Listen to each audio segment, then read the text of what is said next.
21 capital budget we had provided 2 lakh crores. 4 capital expenditure lakh crores. It was capital expenditure. That in spite of this, it was our effort. That in spite of more capital, and we are likely to spend more on capital, and we are likely to end 3 years, and that's around which I have provided in the RE of 2020, which I have provided in the RE of 2020 for 21-22. 4.39 crore 21-22 जो हमने capital प्रावधान किया था उसे बढ़ाया गया है। have provided 21-22 के लिए 5.5 and मैं have इसमें provided बहुत अधिक वृद्धि की प्रस्ताव रख रही हूँ। lakh 5%, which is more than the B of 2020-2021. More than the B of 2020. I have kept a sum of more than 44,000 crores. I have kept a sum of more than 44,000 crores in the budget head to be provided for project programs, to be provided for projects that show good programs in capital expenditure and are in need of further expenditure and are in need of further funds. Over and above also be providing more than 2 lakh crores. We will also be providing to states more than 2 autonomous bodies for their capital expenditure. And autonomous bodies for their capital expenditure. We will also work out specific mechanisms. We will also work out specific mechanisms more of the budget to nudge creation of to spend more of the budget on creation of infrastructure.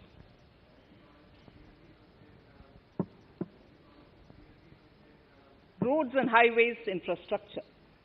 Roads and highways, more than 13,000 kilometer length of roads, more than 13,000 kilometer length of roads has already been awarded under the 5.3 has already been awarded under the Bharatmala Pariyojana project, of which Bharatmala Pariyojana 3,800 kilometers. 3,800 kilometers by March have been constructed. We would be awarding by March another 8,500. We would be awarding and another 8,500 kilometers and complete an additional highway 11,000 kilometers of national highway corridors.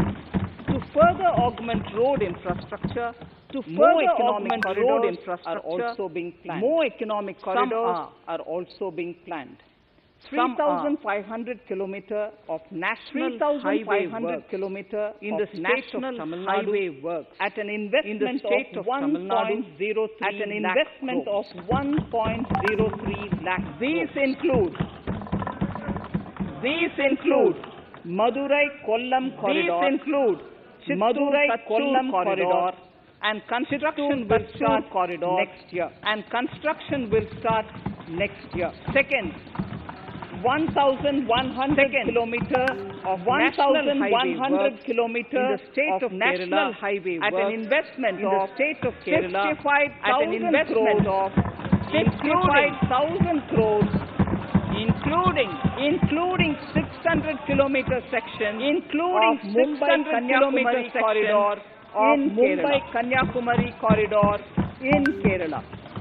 Third, 675 kilometers of highway work in the state of West Bengal at a cost of 25,000 crores.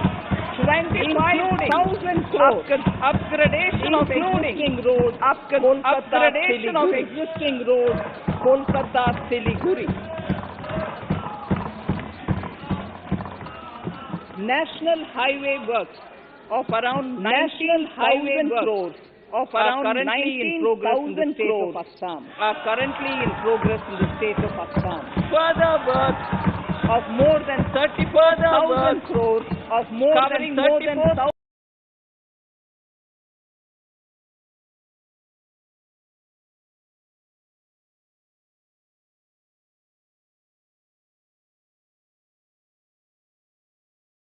flat project corridors that would and other important projects in that 2021-22 are in Annexure 2 to my speech. I'm also providing an enhanced outlay. I'm also providing an enhanced outlay of 1,01,000 crores for Ministry of Road Transport and Ministry of Road Transport and 1,08,230 crores. 1,08,230 crores ever provided. For capital, the highest ever provided. Railway infrastructure. Honorable Speaker, Railway infrastructure. Honorable Speaker, sir. Indian Railways have prepared a National Rail Plan for India 2030. The plan is to create a future-ready railway system by 2030. Bringing down the logistic costs for an industry is at the core of our strategy to enable Make in India. It is expected that Western Dedicated Freight Corridor and Eastern Dedicated Freight Corridor will be commissioned by June 2022. The following additional initiatives are also proposed.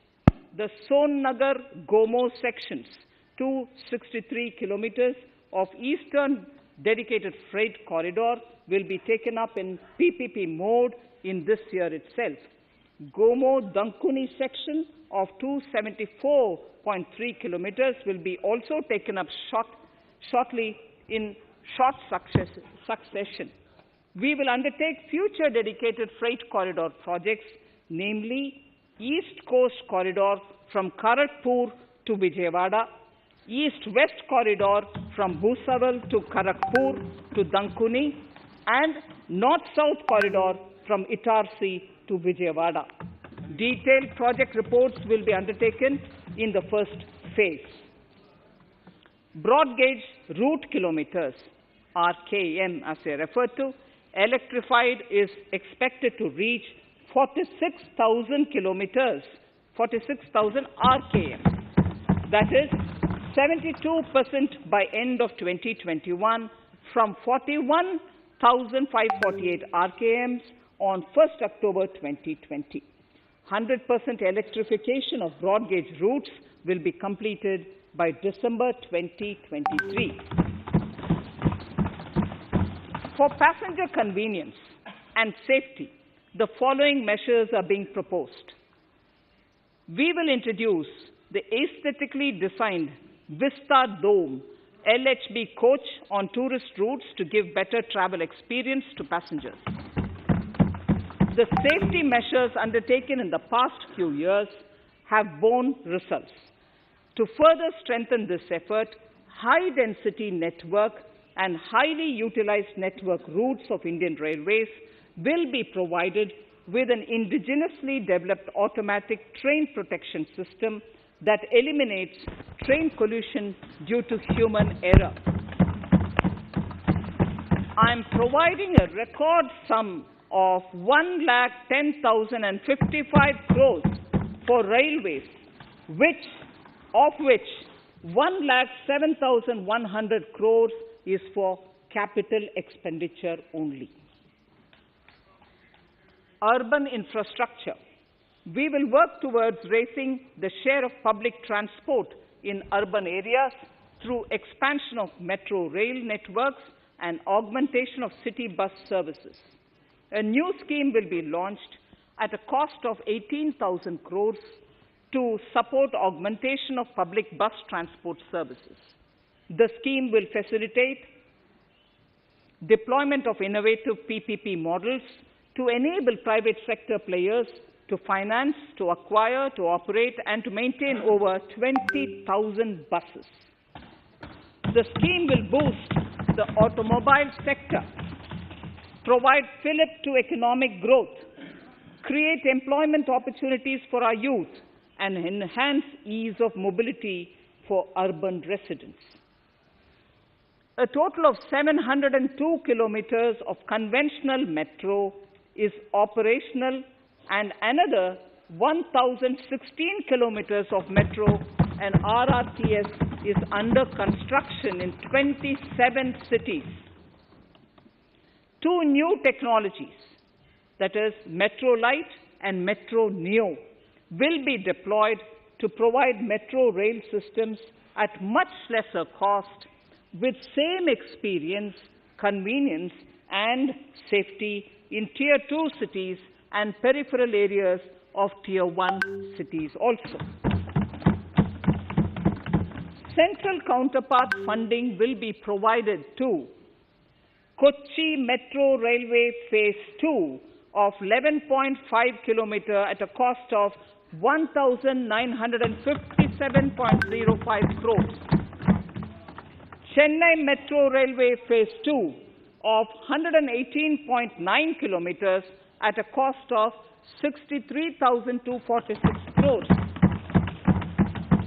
Bengaluru Metro Railway Project Phase 2A and 2B of 58.19 kilometers at a cost of 14,788 crores. Nagpur Metro Rail Project Phase 2 and Nashik Metro at a cost of 5,976 crores and 2,092 crores respectively. Power infrastructure.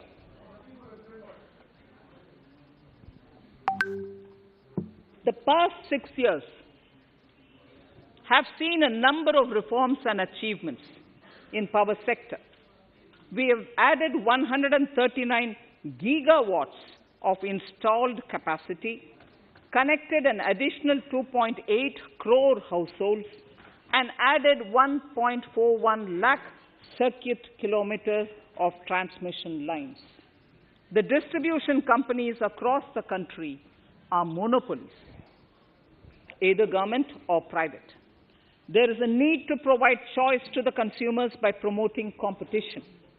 A framework will be put in place to give consumers alternatives to choose from among more than one distribution companies. I read that sentence again. A framework will be put in place to give consumers alternatives to choose from among more than one distribution company. The viability of distribution companies is a serious concern. A revamped, reforms-based, results-linked power distribution sector scheme will be launched with an outlay of 3,05,984 crores over 5 years. The scheme will provide assistance to DISCOMs for infrastructure creation, including prepaid smart metering, feeder separation, upgradation of systems, etc., tied to financial improvements. Prime Minister, while speaking at the third Reinvestment Conference in November 2020, had announced plans to launch a comprehensive national hydrogen energy mission. It is now proposed to launch a hydrogen energy mission in 2021-22 for generating hydrogen from green power sources. Ports, shipping and waterways. Major ports will be moving from managing their operational services on their own to a model where a private partner will manage it for them. For the purpose, 7 projects worth more than 2,000 crores will be offered by the major ports on private-public partnership mode in FY 21-22. A scheme for promoting flagging of merchant ships in India will be launched by providing subsidy support to Indian shipping companies in global tenders floated by ministries and CPSCs. An amount of 1,624 crores will be provided over 5 years. This initiative will enable greater training and employment opportunities for Indian seafarers, besides enhancing Indian companies' share in global shipping. India has enacted Recycling of Ships Act in 2019 and acceded to the Hong Kong International Convention.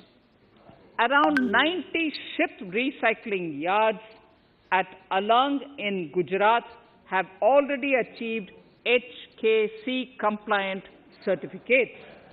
Efforts will be made to bring more ships to India from Europe and Japan. Recycling capacities of around 4.5 million light displacement ton LDT will be doubled by 2024. This is expected to generate an additional 1.5 lakh jobs for our youth. Petroleum and natural gas. Our government has kept fuel supplies running across the country without interruption during the COVID-19 lockdown period. Taking note of the crucial nature of the sector in people's lives, the following key initiatives are being announced. 1. Ujjwala scheme, which has benefited 8 crore households, will be extended to cover 1 crore more beneficiaries. We will add 100 more districts in next 3 years to the city gas distribution network. A gas pipeline project will be taken up in the Union Territory of Jammu and Kashmir. An independent gas transport system operator will be set up for facilitation and coordination of booking of common carrier capacity in all natural gas pipelines on a non-discriminatory open access basis. Financial capital. I propose to consolidate the provisions of the SEBI Act 1992, Depositories Act 1996, Securities Contracts Regulation Act 1956, and Government Securities Act 2007 into a rationalized single Securities Markets Code. The government would support the development of a world-class fintech hub at the GIFT IFSC.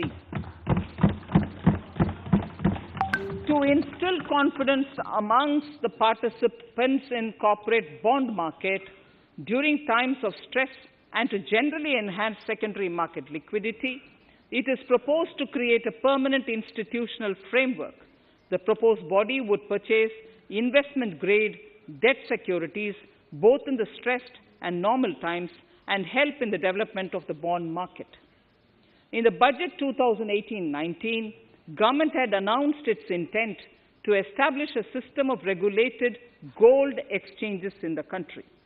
For the purpose, SEBI will be notified as the regulator, and Warehousing Development and Regulatory Authority will be strengthened to set up a commodity market ecosystem arrangement, including vaulting, assaying, logistics, etc., in addition to warehousing.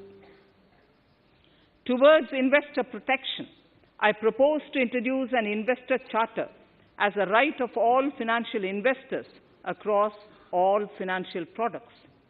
To give a further boost to the non-conventional energy sector, I propose to provide additional capital infusion of 1,000 crores to Solar Energy Corporation of India and 1,500 crores to Indian Renewable Energy Development Agency.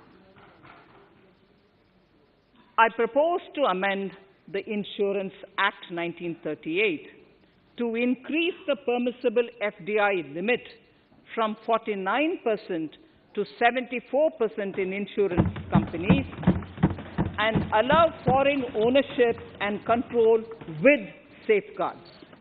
Under the new structure, the majority of directors on the board and key management persons would be resident Indians, with at least 50% of directors being independent directors and specified percentage of profits being retained as general reserve.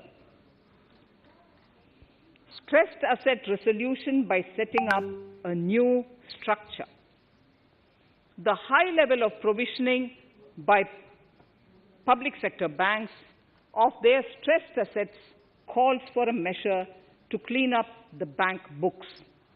An asset reconstruction company limited, an asset management company, would be set up to consolidate and take over the existing stressed debt and then manage and dispose of the assets to alternative investment funds and other potential investors for eventual value realization. recapitalization of PSB. To further consolidate the financial capital capacity of PSBs, further recapitalization of 20,000 crores is proposed in 21-22. Deposit insurance. Last year, government had approved an increase in the deposit insurance cover from 1 lakh rupees to 5 lakhs for bank customers. I shall be moving amendments to DICGC Act 1961 in this session itself to streamline the provision so that if a bank is temporarily unable to fulfill its obligations, the depositors of such bank can get easy and time-bound access to their deposits to the extent of the deposit insurance cover. This would help depositors of banks that are currently under stress. To improve credit discipline, while continuing to protect the interests of small borrowers, for NBFCs with minimum asset size of 100 crores, the minimum loan size eligible for debt recovery under the Securitization and Reconstruction of Financial Assets and Enforcement of Security Interests, SARFAESI Act 2002, it is proposed to be reduced from the existing level of 50 lakhs to 20 lakhs. Company matters. The decriminalization of the procedural and technical compoundable offences under Companies Act 2013 is now complete. I now propose to take up decriminalization of the Limited Liability Partnerships Act 2008. Honourable Speaker, I propose to revise the definition under the Companies Act 2013 for small companies by increasing the threshold for paid-up capital from not exceeding 50 lakh to not exceeding 2 crores and turnover from not exceeding 2 crores to not exceeding 20 crores. This will benefit more than 2 lakh companies in easing their compliance requirements. As a further measure which directly benefits startups and innovators, I propose to incentivize the incorporation of one-person companies by allowing one-person companies to grow without any restriction on paid-up capital and turnover, allowing their conversion into any other type of company at any time, reducing the residency limit for an Indian citizen to set up an one-person company from 182 days to 120 days, and allow also non-resident Indians to incorporate OPCs in India. This will be a big boost for startups. To ensure faster resolution of cases, the NCLT framework will be strengthened, e-court system shall be implemented, and alternate methods of debt resolution and special framework for MSMEs shall be introduced. During the coming fiscal, we will be launching data analytics, artificial intelligence, machine learning-driven MCA 2.1 version to MCA 21 version 3.0. MCA 21 version 3.0. This version 3.0 will have additional modules for e-scrutiny, e-adjudication, e-consultation, and compliance management. Disinvestment and strategic sale. In spite of COVID-19, we have kept working towards strategic disinvestment. A number of transactions, namely BPCL, Air India, Shipping Corporation of India, Container Corporation of India, IDBI Bank, Bharat Earth Movers Limited, Pawan Hans Neelachal Ispat Nigam Limited, among others, would be completed in 21-22. Other than IDBI Bank, we propose to take up the 2 public sector banks and 1 general insurance company in the year 21-22. This would require legislative amendments, and I propose to introduce the amendments in this session itself. In 21-22, we would also bring the IPO of LIC, for which I am bringing the requisite amendments in this session itself. In the Atmanirbhar package, I had announced that we will come out with a policy of strategic disinvestment of public sector enterprises. I'm happy to inform the House that the government has the government has approved the said policy. The policy provides a clear roadmap for disinvestment in all non-strategic and strategic sectors.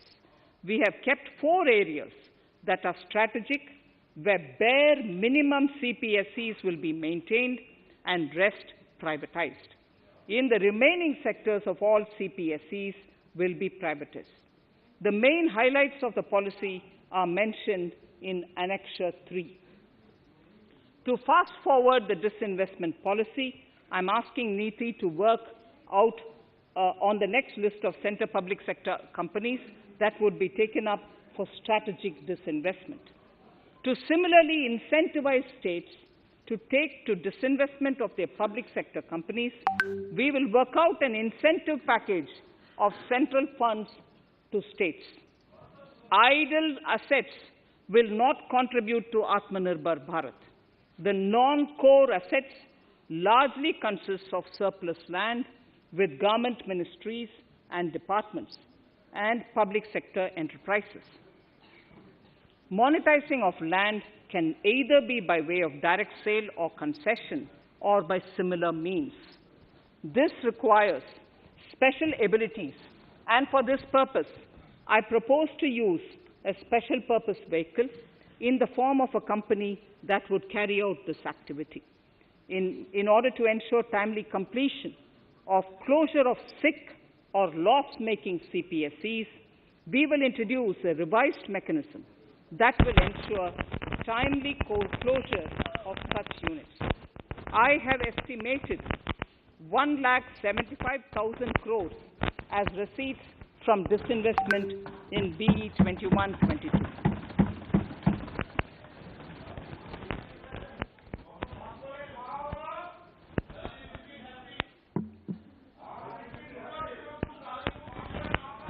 Bharat express में आपका स्वागत है। Under the Treasury Single Account, the TSA system, autonomous bodies directly draw funds from the government's account at the time of actual expenditure, saving interest costs. We will extend the TSA system for universal application from 21-22. On the recommendation of the 15th Finance Commission, we have undertaken a detailed exercise to rationalize and bring down the number of centrally sponsored schemes. This will enable consolidation of outlays for better impact. The government is committed to the development of multi-state cooperatives and will provide all support to them. To further streamline the ease of doing business for cooperatives, I propose to set up a separate administrative structure for them. So the third pillar of Atmanirbhar Bharat, inclusive development for aspirational India. Honorable Speaker, sir, under this pillar, I will cover agriculture and allied sectors, farmers' welfare and rural India, migrant workers and labor, and financial inclusion. Agriculture. Our government is committed to the welfare of farmers. The MSP regime has undergone a sea change to assure price that is at least 1.5 times the cost of production across all commodities.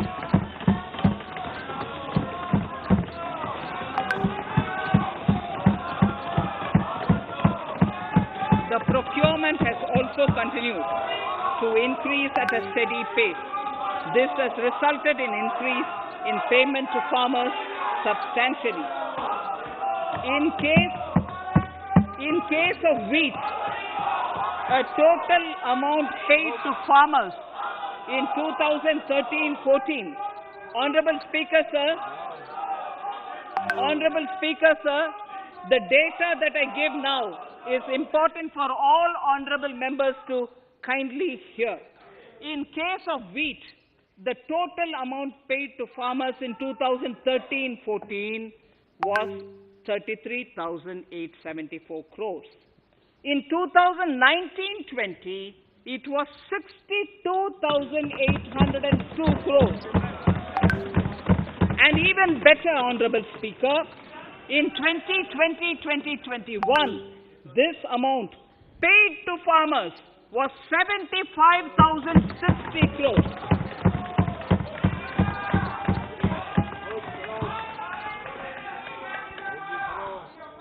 Honorable Speaker, again an important fact, the number of wheat growing farmers that were benefited increased in 2020-21 to 43.36 lakhs compared to 35.57 lakhs in 2019-20. That much of an increase within 1 year. For paddy, again an important data. For paddy, the amount paid in 2013-14 was 63,928 crores. In 2019-20, this increased to 1,41,930 crores. Even better, in 2020-2021,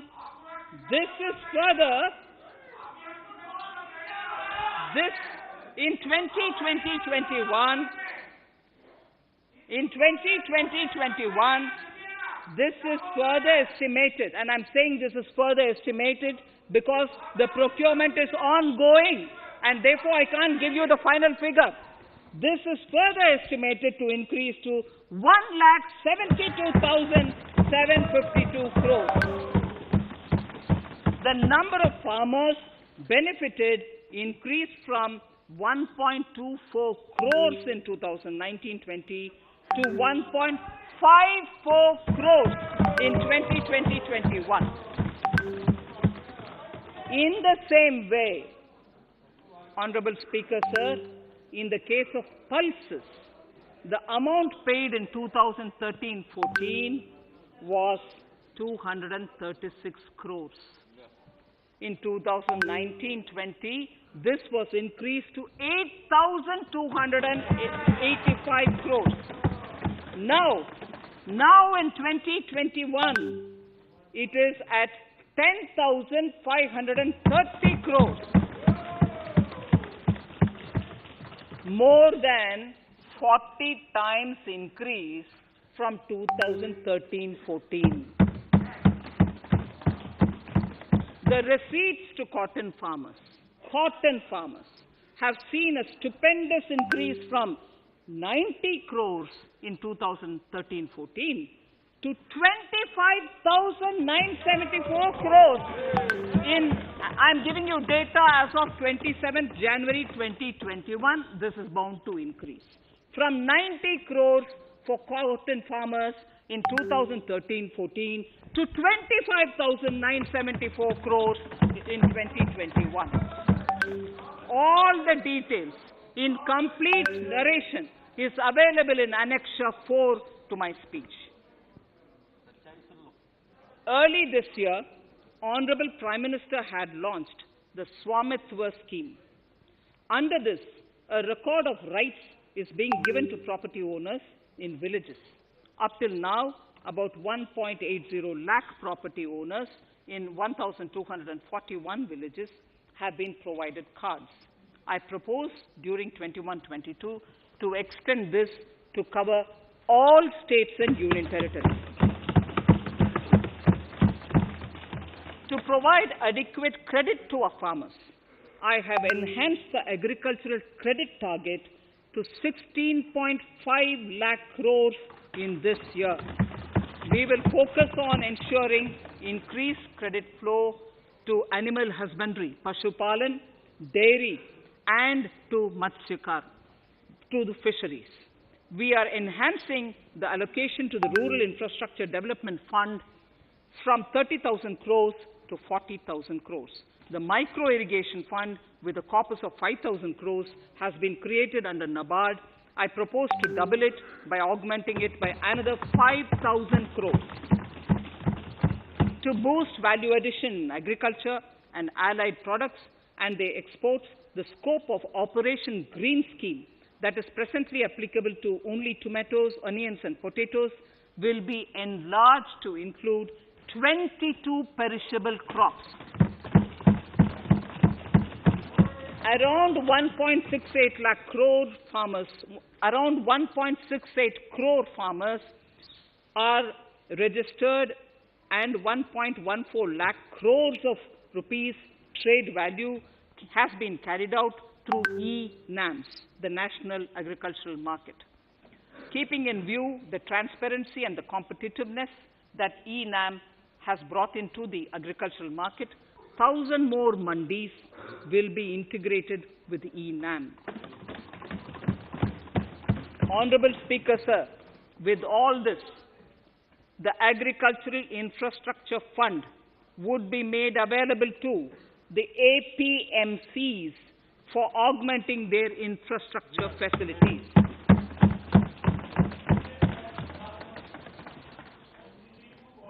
Fisheries. I am proposing substantial investments in the development of modern fishing harbors and fish landing centers. To start with, 5 major fishing harbors, Kochi, Chennai, Visakhapatnam, Paradip, and Petua Ghat, will be developed as hubs for economic activity. We will also develop inland fishing harbors and fish landing centers along the banks of rivers and waterways. Seaweed farming is an emerging sector with potential to transform the lives of coastal communities. It will provide large-scale employment and additional incomes. To promote seaweed farming and cultivation, I propose a multi-purpose seaweed park to be established in Tamil Nadu. Migrant workers and laborers.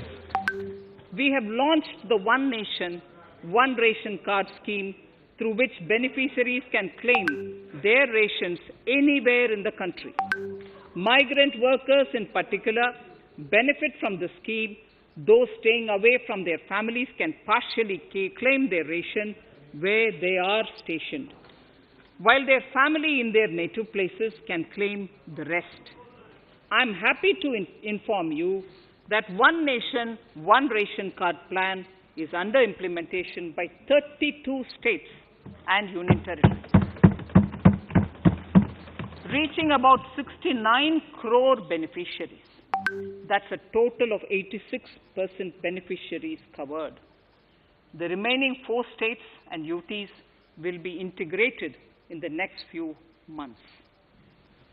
To further extend our efforts towards the unorganized labor force, migrant workers in particular, I propose to launch a portal that will collect relevant information on gig workers, building and construction workers, among others. This will help formulate health, housing, skill, insurance credit, and food schemes for all migrant workers. We will conclude a process that began 20 years ago with the implementation of the 4 labor codes. For the first time globally, social security benefits will be extended to gig and platform workers.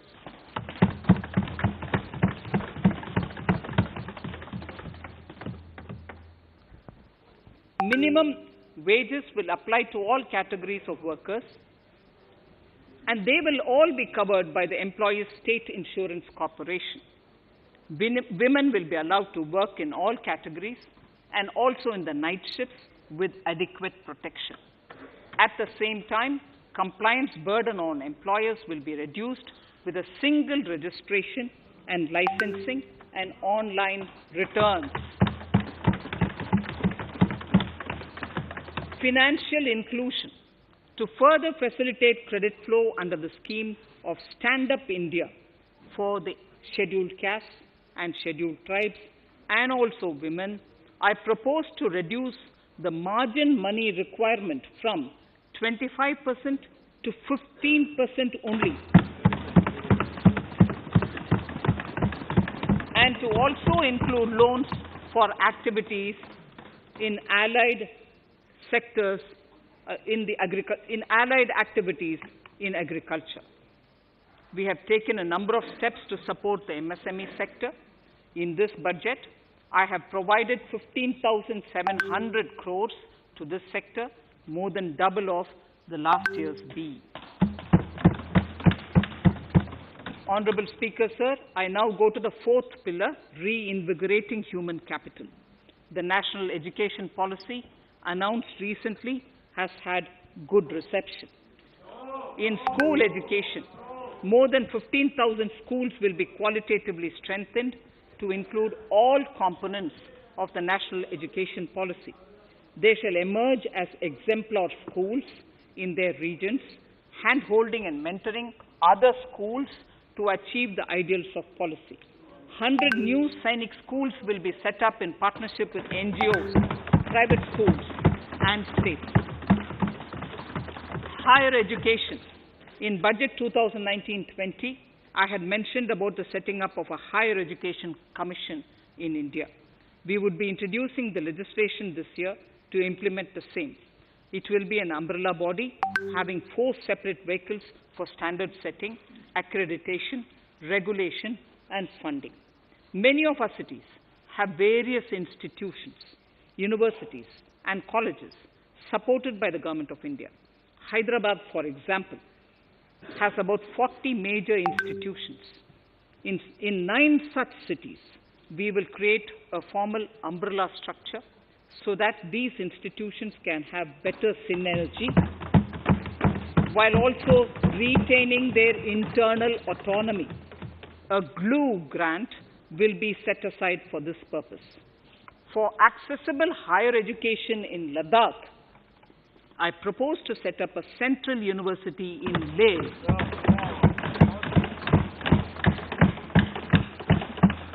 The other important projects to be taken up as a part of the NEP are listed in Annexure 5. Scheduled caste and scheduled tribes welfare.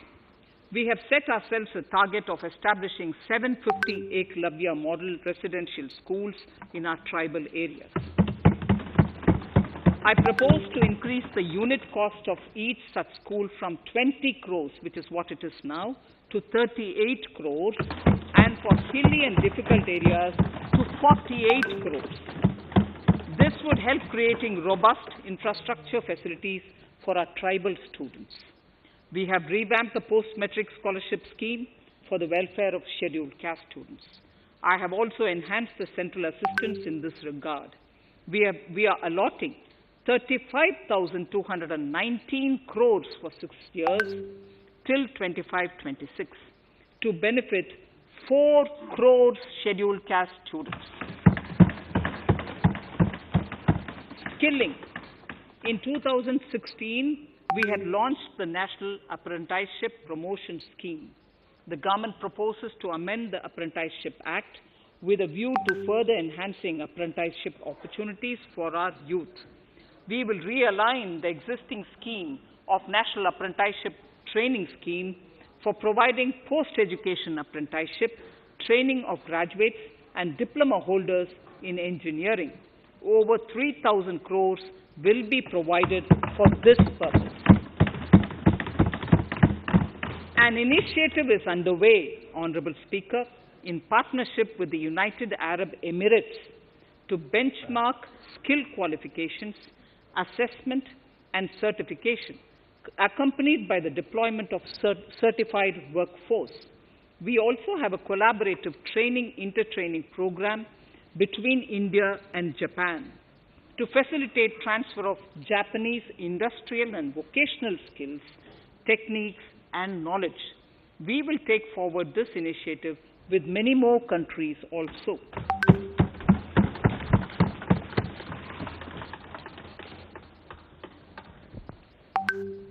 Innovation and R&D. In my budget speech of 2019, I had announced the National Research Foundation. We have now worked out the modalities, and the NRF outlay will be of 50,000 crores over 5 years. It will ensure that the overall research ecosystem in the country is strengthened with focus on identified national priority thrust areas. There has been a manifold increase in digital payments in the recent past. To give a further boost to digital transactions, I earmarked 1,500 crores for a proposed scheme that will provide financial incentive to promote digital mode of payment.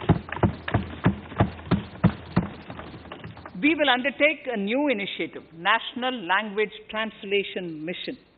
This will enable the wealth of governance and policy-related knowledge on the Internet being made available in major Indian languages.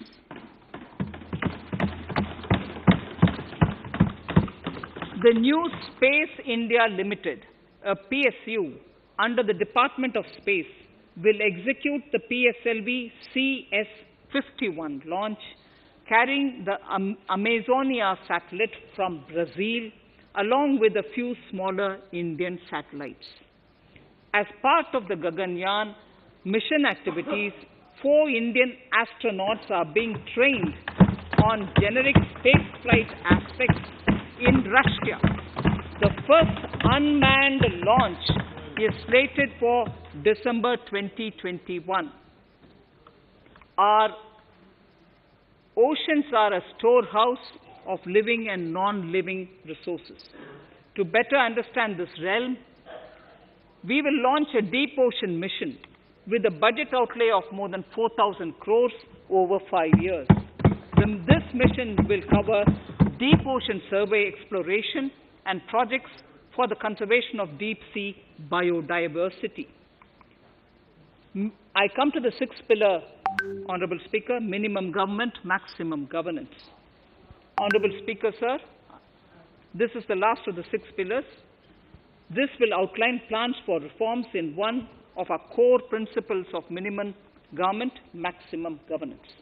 We have taken a number of steps to bring reforms in tribunals in the last few years for speedy delivery of justice.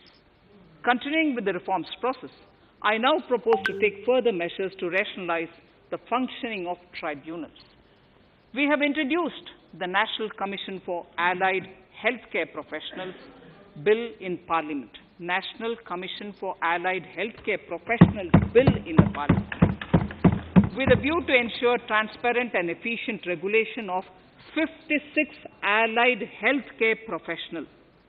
Additionally, to bring about transparency, efficiency, and governance reforms in the nursing profession, the National Nursing and Midwifery Commission Bill will be introduced by the government for passing. To have ease of doing business for those who deal with government or CPSEs and carry out contracts, I propose to set up a conciliation mechanism and mandate its use for quick resolution of contractual disputes. This will instill confidence in private investors and contractors. Honorable Speaker, sir, the forthcoming census could be the first digital census in the history of India.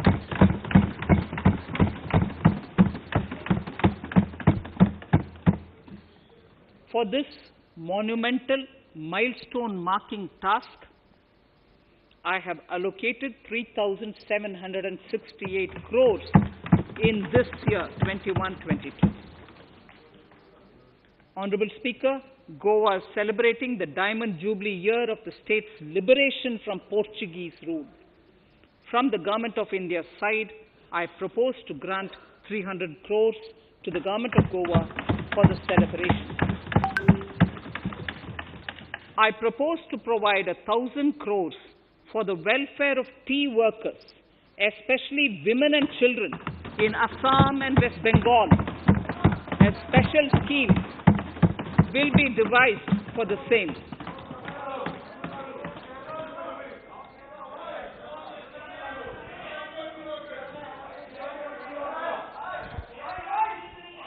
Fiscal position.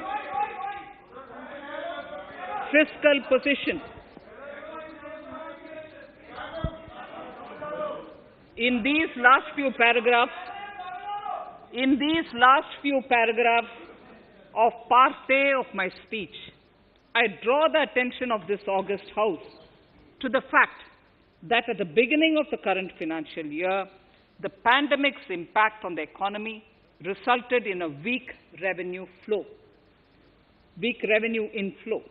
This was combined with high expenditure to provide essential relief to vulnerable sections of the society, especially the poor, the women, scheduled castes, and scheduled tribes. Unlike many other countries, we opted for a series of medium-sized packages during the pandemic so that we could calibrate and target our response according to the evolving situation. Once the health situation stabilized and the lockdown was being slowly lifted, we switched to ramping up government spending so as to revive domestic demand. As a result, against an original BE expenditure of 30.42 lakh crores for 2020-21, our RE estimates are 34.50 lakhs. 30.42 now within the year going up to 34.5 lakh crores. We have maintained quality of expenditure. The capital expenditure estimated in the RE is 4.39 lakh crores as against 4.12 lakh crores in the BE stage. So the beginning of the year, we had marked only 4.12 lakh, whereas it is 4.39 lakh crores as we end the year. Fiscal deficit in RE 2020-2021 is pegged at 9.5% of the GDP.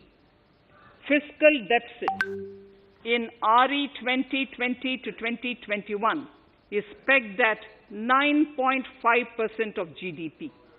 We have funded this through government borrowings, multilateral borrowings, small saving funds, and short-term borrowings. We would need another 80,000 crores, for which we would be approaching the market in these 2 months. We would be needing another 80,000 crores, for which we would be approaching the markets in these 2 months. To ensure that the economy is given the required push, our BE estimates for expenditure in 21-22 are 34.83 lakh crores. This includes 5.54 lakh crores as capital expenditure, an increase of 34.5% over the BE figure of 2020-2021. The fiscal deficit in BE 21-22 is estimated to be 6.8% of the GDP. The gross borrowing from the market for the next year would be around 12 lakh crores. We plan to continue with our path of fiscal consolidation and intend to reach the fiscal deficit level below 4.5% of the GDP by 2025-2026, with a fairly steady decline over the period. We hope to achieve the consolidation by first increasing the buoyancy of tax revenue through improved compliance, and secondly, by increased receipts from monetization of assets, including public sector enterprises and land. the contingency fund of India is being proposed to be augmented. The contingency fund of India is being proposed to be augmented from 500 crores to 30,000 crores through finance bill. In accordance with the views of the 15th Finance Commission, we are allowing a normal ceiling of net borrowing for the states at 4% of GSDP for the year 21-22. A portion of this ceiling will be earmarked to be spent on incremental capital expenditure. Additional borrowing ceiling of 0.5% of the GSDP will also be provided subject to conditions. States will be expected to reach a fiscal deficit of 3% of GSDP by 2023-24 as recommended by the 15th Finance Commission. In the July 2019-20 budget, I introduced the Statement 27 on extra budgetary resources. It disclosed the borrowings of the government agencies that went towards funding Government of India schemes and whose repayment burden was on the government. In my 2020-21 budget, I enhanced the scope and coverage of that statement by including the loans provided by government to the FCI, the Food Corporation of India. Taking a step further in this direction, I propose to discontinue the NSSF loan to FCI for food subsidy, and accordingly, budget provisions have been made in RE 2020-21 and in the BE 2021-22. The extra budgetary resource details are at Annexure 6. We know that the FRBM Act mandates fiscal deficit of 3% of GDP to be achieved by 31st March 2020-2021. The effect of this year's unforeseen and unprecedented circumstances has necessitated the submission of a deviation statement under Sections 4 of Subclause 5 and Section 7, Subclause 3b of the FRBM Act, which I am laying on the table of the House as part of the FRBM documents.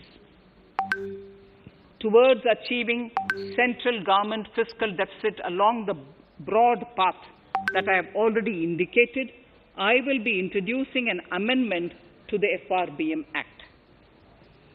Honorable Speaker, on the 9th of December 2020, the 15th Finance Commission submitted its final report covering the period 2021 to 2026 to the Rashtrapati Ji.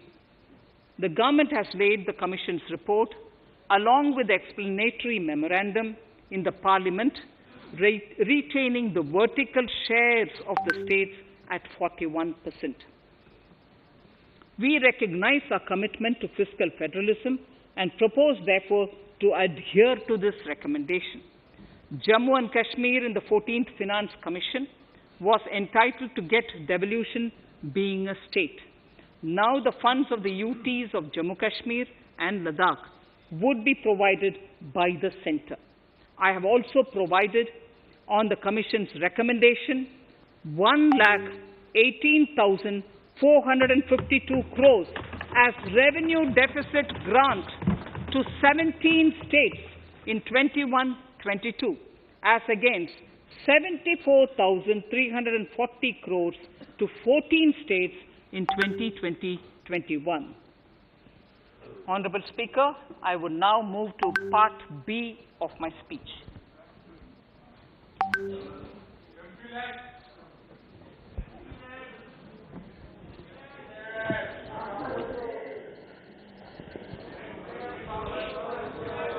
Honorable Speaker, the world is facing a serious challenge of the pandemic and its aftershock. In these trying times, when many economies are struggling to revive, our people and our industry have exhibited remarkable resilience. As I mentioned already, post-pandemic, a new world order seems to be emerging. one in which Asia is poised to occupy a prominent position, and India will have a leading role therein. In this scenario, our tax